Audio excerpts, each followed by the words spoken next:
For all those who never managed to get to the top, this is the top of the Brontë waterfalls. I think most people stop at the bottom down there. They just sit by the river. But if you walk up here, it doesn't look like there's a path, but if you walk up here, you actually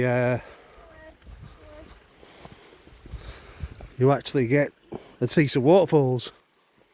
It's just barely a trickle, but it is middle of summer.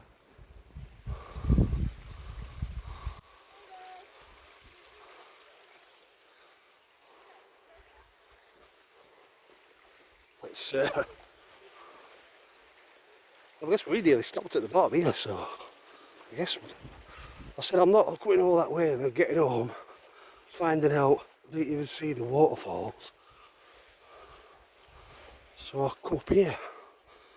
And I'm still not 100% sure they're the Brontë waterfalls.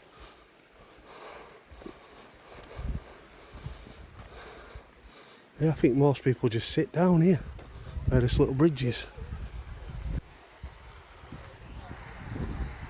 Say bye.